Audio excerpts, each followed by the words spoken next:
Welcome to Beyond Six Figures, the podcast that helps business coaches to micro-niche, get noticed, and become fully booked. Learn from top industry leaders who've successfully taken their businesses and their lives beyond six figures. Get ready to level up your coaching business and make this world a better place, one business at a time. And now, here's your host, Ziv Raviv. Welcome to Beyond Six Figure podcast. Today, I have the privilege of speaking with Sally Helgesen, one of the foremost experts on women's leadership and the author of several books, including How Women Rise and The Female Advantage. Sally's work has transformed the way we think about leadership, self-promotion, and success, particularly for women in the business world.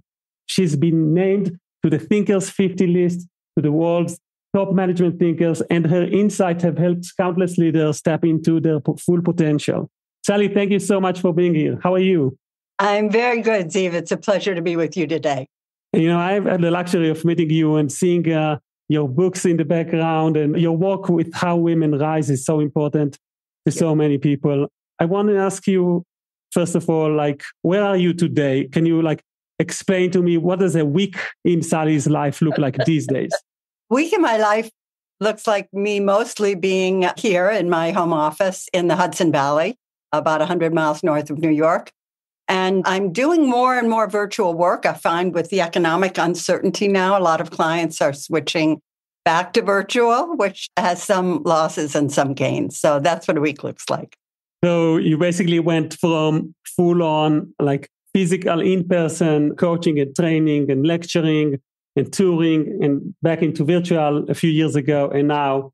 So unfortunately, you have to pivot and repivot. Yeah, I've learned how to do that. Yeah, well, that's what leaders need to do sometimes. So I want to ask you about the way you define your role in this world, specifically because you have a lot of hats. I kind of wonder, how do you consider those different hats and how did that, if that evolved over time on the way that you perceive your role and your gift to this world? You know, how the tactical parts have evolved, but I've had a pretty consistent mission for the last 36 years, which has been to help women recognize and act on their full potential, and to help organizations become more, I know I'm not supposed to use this word now, but more inclusive places where people who may have felt outside the mainstream can feel that their talents are seen and valued. So that mission has been consistent since 1988. So here we are. It manifests differently with books and articles and podcasts now, doing a lot of them for the last 8 or 9 years. And just trying to reach people and reaching people where they are, often traveling the world to do that. So you consider yourself as, if you had to call yourself in one word, yes, what would that word be? Writer. Okay, thank you. As a writer, you've been sharing your insights in one of your books, How Women Rise. You focus on the 12 habits that hold women back. Yes. And I wonder if you could share with us maybe one of those habits that you personally also were struggling with and what made a change in your life. For me, there's a foundational habit in this book, and that is expecting others to spontaneously notice and value your contributions. And that speaks to a reluctance to do self-marketing, to hoping that if you just do a great job, you'll get the notice you feel you deserve because you worked so hard or you made such a contribution. But what I've learned over the years is that sometimes happens, but it often doesn't happen. And that you have to get really comfortable saying who you are and saying what you have to contribute. So you need to start with an understanding of what your real talents are. And you get that understanding by listening to how people respond. You can't just come up with it yourself. You listen to what people say you've done well. And if they don't tell you, you ask them. So you're always trying to get feedback about it. And then that's always impacting how you present what you are contributing and what you can potentially contribute. And I find this is one of the biggest stumbling blocks that women have. And I'm talking about all over the world, How Women Rise sold in 26 languages. So this is very resonant around the world. This is so important, especially for women who are business coaches and for business coaches who are working with women. Both could really benefit from helping overcoming this mindset hurdle where you expect spontaneous recognition, and that recognition sometimes is not going to be there unless you actually promote yourself and do this thing that it doesn't necessarily feel like the intuitive thing to do, but you actually need to do it. You actually need to create a habit of stating your contribution and being rising up to the role in a way. What are other things that business coaches can pay attention to that is maybe unique to things that you have identified that women should pay attention to so that they could rise? Well, one of the things is overvaluing expertise, feeling like you're always going to be judged on how well you do a job. On wanting to be the best at the job you have, which doesn't necessarily position you for the job you have next, because all you've done is pour all your effort into proving that you are the perfect person for the job you have. It doesn't indicate anything. So I always say that, and this is really true, watching people with successful careers and careers that stumble over the nearly 40 years I've been doing this, what I see is that successful careers tend to be built on 3 legs: expertise, visibility, and connections. And women often get more stuck on expertise than they need to be. So always having a balanced approach to building your connections, leveraging your connections, very important. Women are often good at building connections, but not at leveraging them, not at asking for tactical or strategic help. Those are things that are always important along with expertise. Let's dive a little bit deeper on the topic of asking for help or getting help. Because I think that in a world where, not just in the corporate realm, even just in business, entrepreneurs, solopreneurs, women that are in business, I imagine they feel like they want to prove that they can do things, that they have the power, that they are strong, that they're independent, that they got this, which is true, but they are afraid to get help and they're afraid to ask for help. What are some things they can do to overcome that concern, that fear? I think that, and you're absolutely right, they may have gotten pushback before. They may have had people who doubted that they could fulfill a role, so they get overly invested in doing it on their own. And we can't do it alone. We can't become successful on our own. It doesn't work that way. We need other people. We need a posse. I think the most powerful thing we can do is to get in the habit of asking for help by doing it informally. It's a process I call informal enlistment of allies. So that if you're going into a meeting, you can say to somebody who's going to be there, and you can do this even if the meeting's virtual, they'll be able to see you. I'm going to bring up an important point today that I've been thinking about. I've had a situation in the past where it didn't seem to have much effect. I don't seem to get much of a response, or it had a more negative response than I had anticipated. Would you watch me in this meeting and let me know if you think there's anything in the way I'm presenting it that is weakening my case? Just give me that feedback. I really appreciate it. It would be very helpful to me. Another way you can do that is to go up to somebody who is very good at something that you want to get better at. You want to get better at being concise, say, because this is often the rap on women. Oh, talks forever. She goes on and on. You're really good at being concise. And I find that quite powerful. Is there anything you do to prepare that could be helpful to me? A way you might get ready in order to be really concise and on the spot at the moment. And I think those kinds of requests, which are small, they're enlisting someone in the service of your own development. As you do that, you are building your network of support. You are also getting past this fear of asking for help because you're doing it all the time in very small ways. And you're advertising that you're changing or you want to change, which gives you a greater position as a high potential. So it's one of the simplest techniques there is. I'm always surprised people don't do it more, but it's very, very easy. And people usually want to help. And if they say, I don't have any ideas for you, you can just say, well, thanks for listening. Walk off, ask someone else.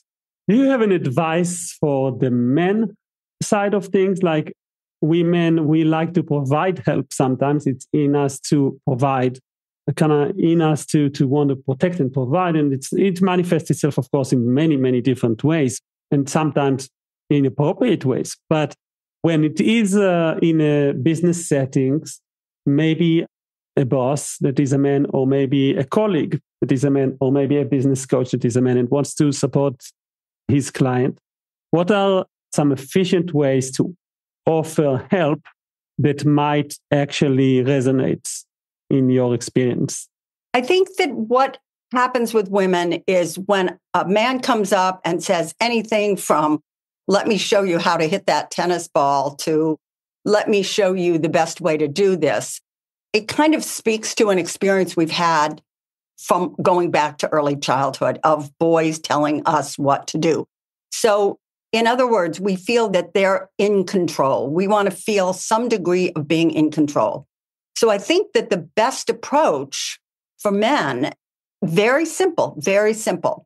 I have some thoughts on how you might be able to be more effective in terms of what just that transaction that just happened there, that interaction, that moment in that meeting. If you're interested, let me know. I'm glad to share. What that does, it's very simple. It kind of it gives her some measure of control because she gets to say, I'm not ready for that right now, but I'll come back to you. Or, well, no, thanks.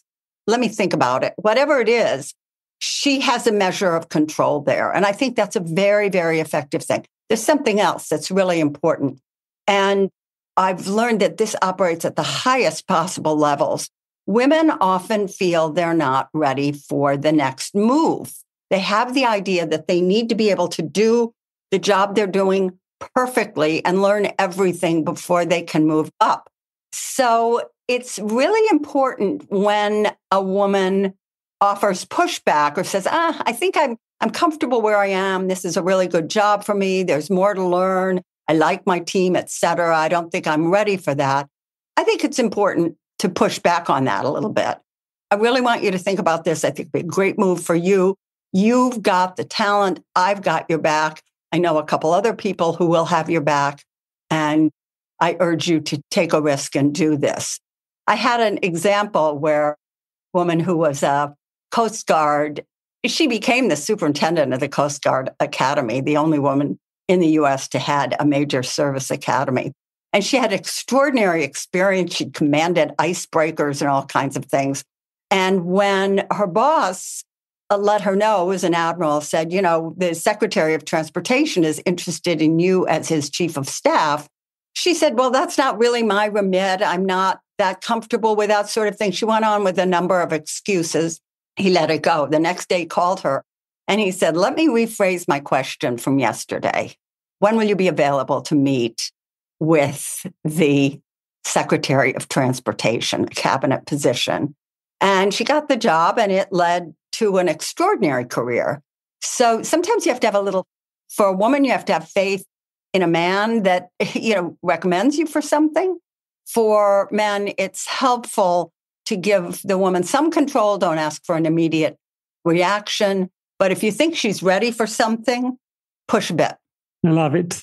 We can't really conduct this interview fairly in the time that we are conducting this without addressing the elephant in the room, which is this huge conflict of opinions in America right now on the topic of inclusion. And this is a painful conversation to have.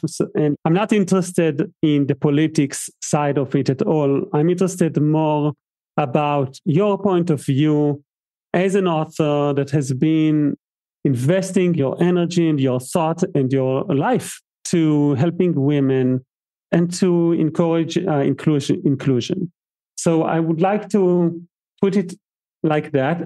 It's not a specific question. It's more like, how are you going through this situation and what can women do right now to just make sense with their needs for leadership and their needs for rising up? I do think, barring a global economic crash, in which case we'll see, barring that, I do believe that this is a passing phase. This is why I believe it. Organizations have a diverse workforce. The diversity of the workforce is a reality. It's not a political issue. That's who's in the workforce for many, many different reasons. It's by gender, certainly by ethnicity, race, et cetera. And this isn't just true in the United States. This is true in Europe. It's true in Asia increasingly. And some of it has to do with birth rate issues. There are all kinds of reasons, but that's what's happening in the world. We have a diverse talent force. The only way that you can successfully lead, engage a diverse talent pool is by practicing inclusion as a leader and building an inclusive culture, because nobody is going to be really engaged and motivated if they feel that they are under-recognized and undervalued. They will, over time, disengage. And you're not going to be able to get the kind of talent you need in a knowledge-based economy. This is not 1913 when most people work on assembly lines, et cetera, in this country. So I think it's a political, I think the backlash is primarily political. Did some organizations handle this poorly or bring in trainers or advisors who made it difficult for anybody who was in the mainstream not to feel as if they were a target? I saw that happen. And it wasn't a good thing. There's overemphasis on unconscious bias. Who cares what you think? What people care about is what you do, how you speak to them, and whether you support them. So I think there were mistakes made, but I don't see this political backlash as a direct result of that so much as kind of glomming on to that. And I believe it will pass because organizations have got to engage the talent that they have, the workforce that they have, and it's diverse. So I don't really see it going away. I think the language will change. I don't see a slowdown in my work in regard to women's leadership, but I do in regard to inclusive leadership. But it's primarily in this country. I do a lot of work globally. This is still very hot stuff in Asia.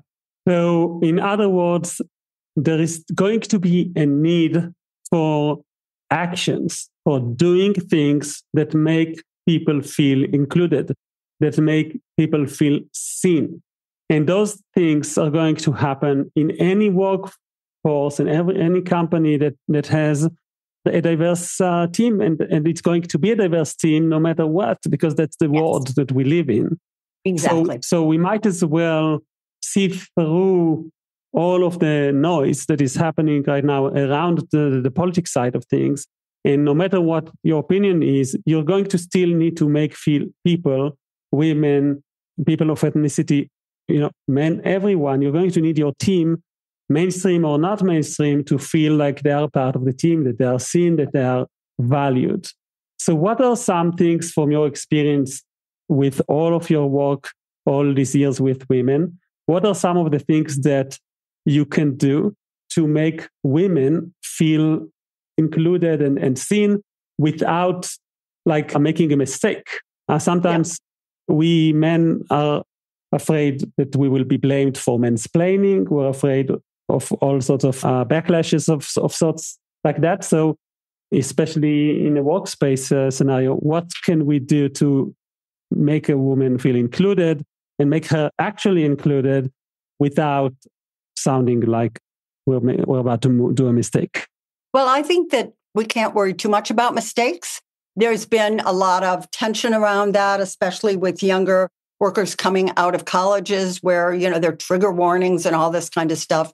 So I think whereas men have been very, very worried often and inhibited about acting on their instincts because they're concerned about making a mistake. And when you're feeling like that, you're going to resent the person that you fear you might make a mistake with. Just like women need to have less fear around speaking up in terms of what they are contributing and what they can contribute. So I think we both need to kind of move beyond fear. And the best way of doing that, and I see this as one of the things that's often missing in organizations, we need to give others the benefit of our goodwill. That's the phrase I'm trying to popularize right now. Any help is appreciated. The benefit of our goodwill, not our doubt, but our goodwill, our trust. So I think that if a man is leading a team and it's a very diverse team, I think it's a good thing to say at the beginning, I am going to do my best to make this an experience where you feel seen and valued, not just for what you do, but for what you believe your potential is. I will make some mistakes. I may say something that rubs someone the wrong way. That's part of this process. I need to learn from you. I'm going to ask you to give me the benefit of your goodwill. And I promise, and hold me to account for giving you the benefit of my goodwill. That's how we're going to run this team. I think that's a great path out of this. Is it going to work on the political level? Not really, but we have to wait till this time passes, and it will pass. It will pass. I love it. Instead of benefit of the doubt, the benefit of the goodwill, making an assumption that no one is misbehaving, that the other side is in a goodwill, is acting on goodwill, and giving him that benefit of goodwill. I love it. Thank you so much for sharing this with me and with our listeners. If people want to learn more from you, Sally, and see your work and maybe even be in contact with you, what can they do? Well, the best way is to go to my website, which is sallyhelgesen.com. I have lots of information. It's a very rich website in terms of information, articles, podcasts, etc. It has a contact button, so you can reach me directly. I have a Substack that I publish every week called All Rise that you can subscribe to. And I do post a fair amount on LinkedIn. So there are lots of, and I'm not very good about answering my LinkedIn messages or requests because I get a lot of them. But the contact button on the website is always the best. And there's a lot to learn there. Wonderful. Sally Helgesen, a women's leaders expert and author, and someone that I value your opinion so much. Thank you so much for taking the time again. And thank you everyone for listening for another episode of Beyond Six Figures. Thanks for listening to Beyond Six Figures. Check out the extended show notes that include bonus material, practical tips, and exclusive resources on our website, zivraviv.com. Until next time, keep dreaming big and pushing your business and your life beyond six figures.